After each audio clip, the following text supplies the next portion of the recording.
নমস্কার, আপনারা দেখছেন আপডেট বাংলা ইউটিউব চ্যানেল। খবরের প্রথমেই দেখে নেব আজকের সংবাদ শিরোনাম।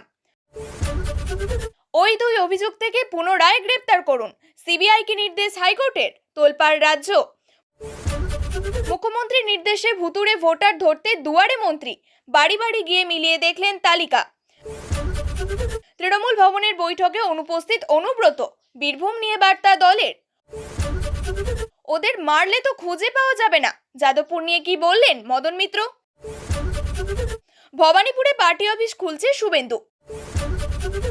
টাকা না মেলায় গাড়ি চালককে বেধড়ক মার, মালদহে বিতর্কে 3 সিভিক ভলেন্টিয়ার। চোরাপথে বাংলাদেশ থেকে ভারতে প্রবেশ করে এক বাংলাদেশি, গ্রেপ্তার দালাল সহ। প্রার্থী হিসাবে দাঁড়াতে চলেছেন পিকে, নির্বাচনের আবহে বড় ইঙ্গিত ভোট কুশলীর। আসছি বিস্তারিত খবরে। ভোট পরবর্তী হিংসার জেরে কলকাতায় খুন হয়েছিলেন অভিজিৎ সরকার। 4 বছর আগে অর্থাৎ 2021 সালের বিধানসভা নির্বাচনের ভোট গণনার দিন ওই খুনের মামলা উঠে এসেছিল কলকাতা হাইকোর্টে। এবার ওই মামলার জামিনে মুক্ত দুই অভিযুক্তকে পুনরায় গ্রেপ্তার করার জন্য কেন্দ্রীয় তদন্তকারী সংস্থা সিবিআইকে নির্দেশ দিল হাইকোর্ট। জানা যাচ্ছে, আগে এই মামলায় নিম্ন আদালত থেকে জামিনে মুক্তি পেয়েছিলেন দুই অভিযুক্ত। ওই দুই অভিযুক্ত তৃণমূল কর্মী হলেন সঞ্জয় সামন্ত, সমীর সামন্ত।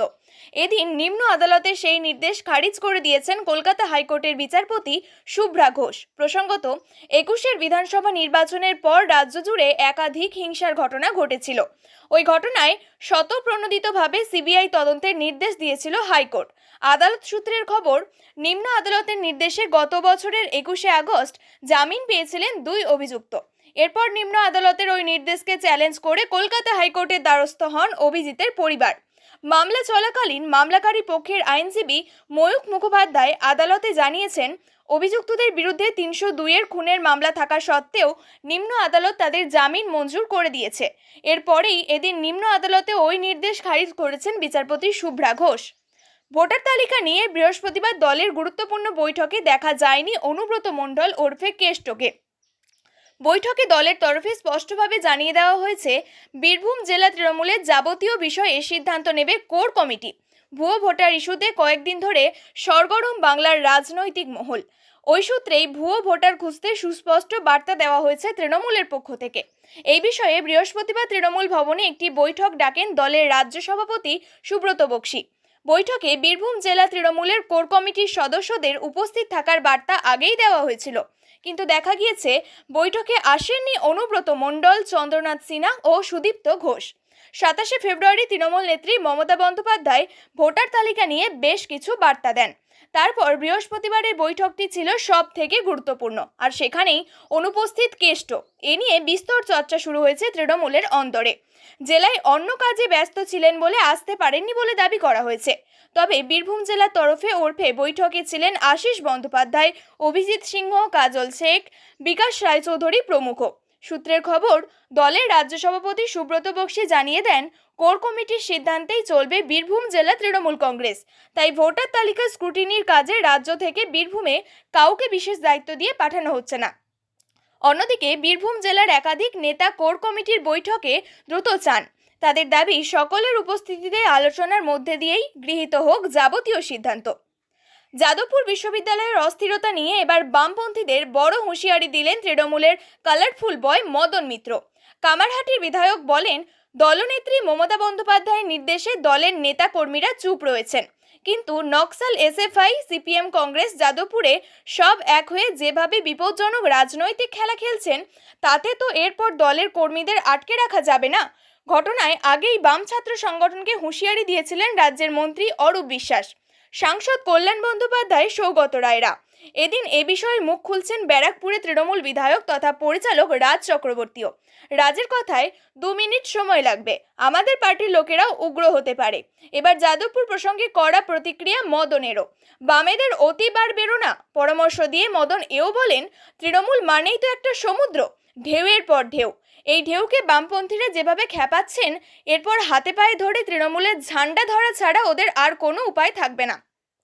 তাৎপর্যপূর্ণভাবে তৃণমূলের কালারফুল বয় এও বলেছেন, যা পরিস্থিতি হচ্ছে তাতে মনে হয় এবার একটা নতুন সিনেমা হবে। সত্যজিৎ রায়ের ফেলুদা কাণ্ডে যত কাণ্ড কাঠমান্ডু থেকে, এবার হবে যত কাণ্ড যাদবপুরে, যেখানে একদল উস্কানি দেয় একদল মারে। সিপিএমকে কটাক্ষ করে মদন এও বলেছেন, যাদবপুরের ভিতরে পা রাখার চ্যালেঞ্জ করছে কারা? 8ই জুলাই বিধানসভায় জ্যোতিবাবুর গলায় মালা দেওয়ার জন্য একটা লোকও তাদের নেই, মালাটাও আমাদেরই দিতে হয়। তৃণমূল কি সিঁদুরে মেঘ দেখছে? এর আগে শুভেন্দু বলেছিলেন তার কাছে নন্দীগ্রাম থেকে ভবানীপুর অনেক সেফ সিট, আর এবার খুলতে চলেছেন পার্টি অফিস। তাহলে কি 2026 শুভেন্দু ভবানীপুরে? ভবানীপুর বিধানসভার অন্তর্গত 73 নম্বর ওয়ার্ডের কার্যালয় তৈরির সিদ্ধান্ত নিয়েছেন নন্দীগ্রামের এই বিজেপি বিধায়ক। আগামী 1 মে সেই কার্যালয় উদ্বোধন করতে চান তিনি। ভবানীপুরের বিজেপি নেতাদের সঙ্গে বৈঠকে এই নিয়ে তিনি আলোচনা করেন বলে জানা গিয়েছে। আরও জানা গিয়েছে 100 জনের বেশি কর্মী নিয়ে একটা টিম তৈরি করা হচ্ছে, যারা মূলত ওই এলাকার তথ্য সংগ্রহ করবেন। 11 সালে মুখ্যমন্ত্রী হওয়ার পর ভবানীপুর থেকে বিধানসভা নির্বাচনে দাঁড়ান মমতা। 21-এর নির্বাচনের কয়েক মাস বাদ দিলে ভবানীপুরের বিধায়ক মমতাই। 26-এর বিধানসভা নির্বাচনের আগে সেই বিধানসভা কেন্দ্রেই বাড়তি নজর দিচ্ছেন শুভেন্দু। কিছুদিন আগে শুভেন্দু মন্তব্য করেছিলেন, নন্দীগ্রাম থেকে ভবানীপুরে জেতা সহজ, কপালে কি ভাঁজ দেখা যাচ্ছে মমতার? শুভেন্দুর ক্ষেত্রে ভবানীপুরে দুটো সুবিধা আছে। ভবানীপুরে মুসলিম ভোটার কম এবং ওখানে প্রচুর অবাঙালি ভোটার। 24-এর লোকসভা নির্বাচনের ফলাফল তুলে ধরে বিজেপির বক্তব্য, ভবানীপুরের 8টি ওয়ার্ডের মধ্যে 5টিতে এগিয়ে বিজেপি। 63, 70, 71, 72 এবং 74 নম্বর ওয়ার্ডে এগিয়েছিল বিজেপি, আর তৃণমূল এগিয়েছিল 73, 77 এবং 82 নম্বর ওয়ার্ডে। মুখ্যমন্ত্রী 73 নম্বর ওয়ার্ডের ভোটার। লোকসভা ভোটের নিরিখে এই ওয়ার্ডে বিজেপি পিছিয়ে মাত্র 279 ভোটে। মুখ্যমন্ত্রী যে ওয়ার্ডের ভোটার, সেখানেই কার্যালয় খুলতে চান শুভেন্দু।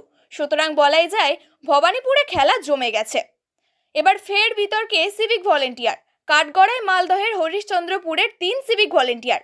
দাবি মতো টাকা না মেলায় গাড়ি চালককে বেধড়ক মারধরের অভিযোগ। সোশ্যাল মিডিয়ায় ভাইরাল ভিডিও। তা নিয়ে ইতিমধ্যেই শুরু হয়েছে রাজনৈতিক চাপানুত্তর। ওই 3 সিভিক ভলেন্টিয়ারকে ক্লোজ করা হয়েছে বলেই খবর। অবৈধভাবে বাংলাদেশ থেকে ভারতে প্রবেশ করার অপরাধে এক বাংলাদেশি ও এক ভারতীয় দালালকে গ্রেপ্তার করল নদিয়ার হাঁসখালি থানার পুলিশ। ফের বেআইনিভাবে বাংলাদেশ থেকে ভারতে আসার অপরাধে এক বাংলাদেশি সহ একজন ভারতীয় দালালকে গ্রেপ্তার করল নদিয়ার হাঁসখালি থানার পুলিশ। পুলিশ সূত্রে খবর, ধৃত বাংলাদেশি মান্নান মণ্ডল বাংলাদেশের ঝিনাইদহের বাসিন্দা। বেশ কিছুদিন আগে সে হাঁসখালি থানার রামনগর মুসলিমপাড়া এলাকায় বাংলাদেশ থেকে অবৈধভাবে প্রবেশ করে। ঘটনায় আরাফাত মণ্ডল নামে নদিয়ার হাঁসখালি রামনগর মুসলিমপাড়ার বাসিন্দা এক ভারতীয় দালাল এর সঙ্গে যুক্ত ছিল বলে পুলিশ সূত্রে জানা যায়। তাকেও গ্রেপ্তার করেছে পুলিশ। পুলিশ আরও জানায়, বিনা পাসপোর্ট এবং ভিসা সহ ভারতীয় দালাল মারফত ওই বাংলাদেশি ভারতে ঢোকে। এরপর নদিয়ার হাঁসখালি থানার পুলিশ বিশেষ অভিযান চালিয়ে দুজনকে গ্রেপ্তার করে নদিয়ার হাঁসখালি থানার রামনগর মুসলিমপাড়া এলাকা থেকে। ধৃত দুজনকে আজ 14 দিনের পুলিশ হেফাজতে আদালতে পাঠায় হাঁসখালি থানার পুলিশ। অন্যদিকে পোস্ট অফিস থেকে 12,20,000 টাকা লোপাট। তদন্তে জামালপুরে সিআইডি প্রতিনিধি দল। পূর্ব বর্ধমান জেলার জামালপুর পোস্ট অফিস থেকে 12,20,000 টাকা লোপাটের ঘটনায় হাইকোর্টের দ্বারস্থ হলেন সুরজিৎ পালের পরিবার। হাইকোর্টের নির্দেশে তদন্তের দায়িত্বে পেয়েছে সিআইডি। সিআইডির 4 সদস্যের প্রতিনিধি দল জামালপুর পোস্ট অফিসে এসে দীর্ঘক্ষণ পোস্টমাস্টারের সঙ্গে আলোচনা করেন। এরপর তারা সুরজিৎ পালের পরিবারের সঙ্গে কথাও বলেন এবং পুরো প্রক্রিয়ার ভিডিওগ্রাফি করা হয়। সুরজিৎ পালের পরিবার মনে করছে সিআইডির তদন্তে এই ঘটনার সঠিক সত্য উদ্ঘাটিত হবে এবং তারা তাদের হারানো 12,20,000 টাকা ফেরত পাওয়ার আশায় রয়েছেন। বিহারের রাজনীতিতে তিনি বড্ড প্রাসঙ্গিক। শুধু বিহারে নয়, 2014 সালের মোদি ও এনডিএ জোটের উত্থানের পর থেকেই প্রশান্ত কিশোরের নাম ছড়িয়েছে মানুষের মুখে মুখে। তবে পিকে নিজে যতটা না একজন রাজনৈতিক, তার থেকেও বেশি তিনি একজন ভোট কুশলী। 2018 সালে নীতিশ ঘনিষ্ঠতার দরুন পিকেকে একবার দেখা গিয়েছিল দলীয় রাজনীতির অন্দরে। তবে বছর ঘুরেছে, সময় পাল্টেছে। চলতি বছরের নভেম্বরেই বিহারে সম্ভবত বাজবে নির্বাচনী নির্ঘণ্ট, আর তার আগেই এককালের কিংমেকার এখন ইঙ্গিত দিচ্ছেন সরাসরি নির্বাচনী রাজনীতিতে নামার। আসন্ন নির্বাচনে জনসুরাজ যে বিহারের 243টি বিধানসভা কেন্দ্রে নিজেদের প্রার্থী দিতে চলেছে, সেই ঘোষণাটা আগেই করেছেন পিকে। এমনকি নির্বাচনের জন্য তারা যে জোটও গড়তে পারে, সেই নিয়েও বাড়ছে জল্পনা। কিন্তু নীতিশ বিরোধী পিকে জোট গড়লে কার সঙ্গেই বা হাত মেলাবেন? বিহারের রাজনীতি নীতিশের পর যদি কারোর নামে এসে থাকে, তবে সেটি হলো লালু পুত্র তেজস্বী যাদব। কিন্তু বৃহস্পতিবার সেই জল্পনাতেও জল ঢেলে দেন সুরাজ পার্টির প্রধান প্রশান্ত কিশোর। তার কথায়, আমার দলের কর্মীরা আমাকে বারবার তেজস্বী যাদবের বিরুদ্ধে রঘুপুর কেন্দ্র থেকে দাঁড়াতে বলেছে, তবে এই বিষয়ে চূড়ান্ত সিদ্ধান্ত এখনই দলের হাতেই। এরপর তুঙ্গে ওঠে জল্পনা, বিহারের আসন্ন বিধানসভা নির্বাচনে যে প্রার্থী হিসাবে পিকেকেও দেখা যেতে পারে সেই নিয়ে চড়ছে চরম উত্তেজনা। প্রিয় দর্শক, নিয়মিত সঠিক খবরগুলি সঠিক টাইমে পেতে সাবস্ক্রাইব করুন আপডেট বাংলা চ্যানেলটিকে। ধন্যবাদ।